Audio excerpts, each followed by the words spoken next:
Hello all. Today we will learn doubly linked list. First of all, we will see what is doubly linked list using a diagram.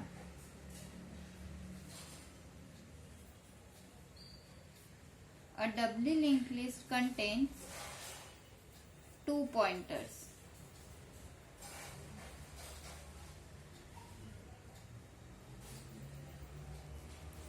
Here, as shown in diagram,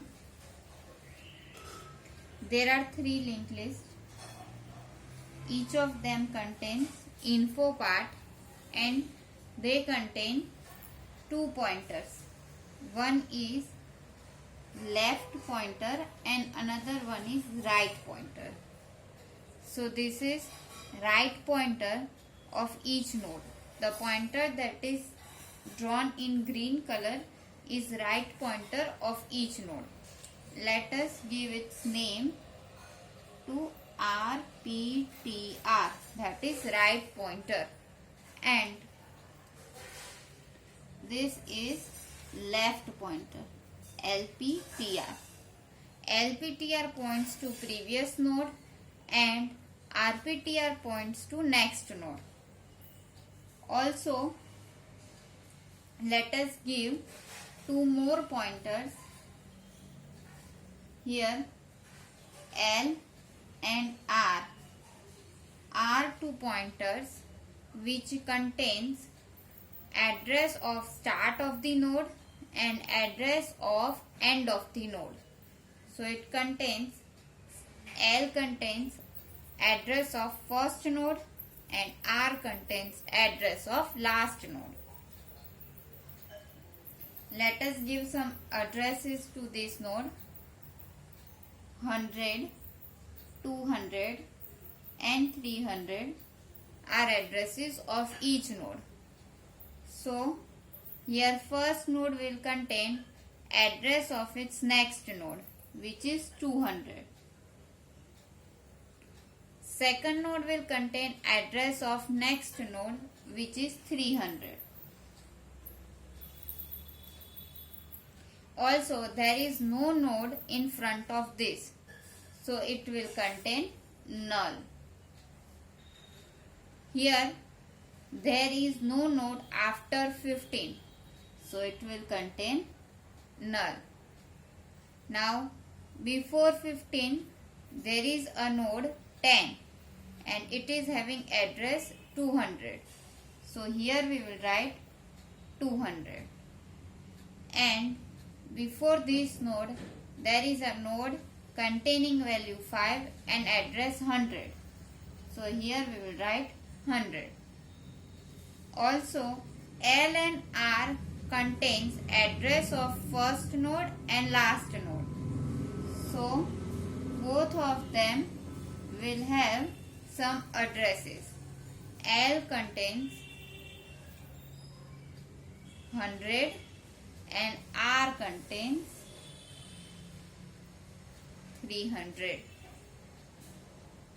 This is how doubly linked list is represented.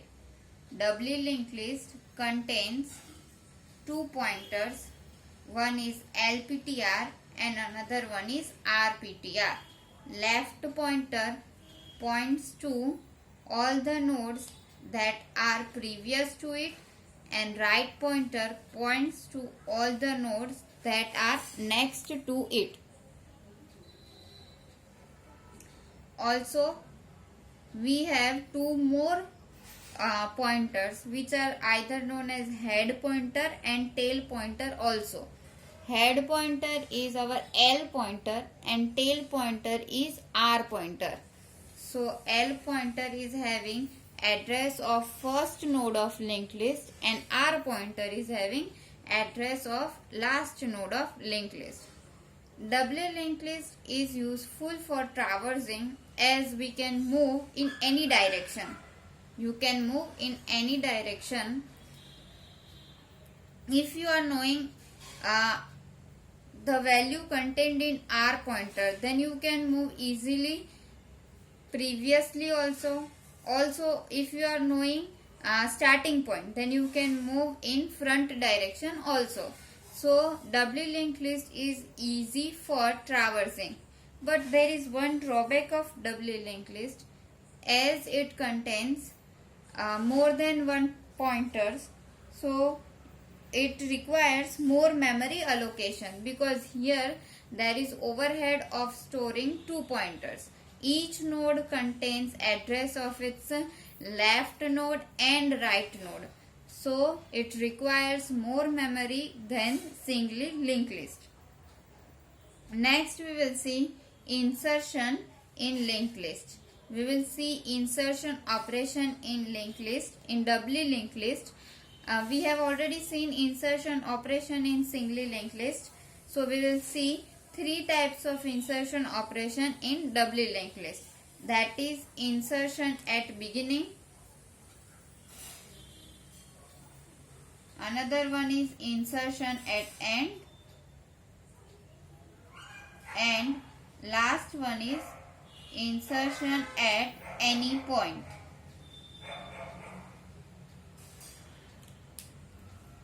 Thank you all. We will see this in next video.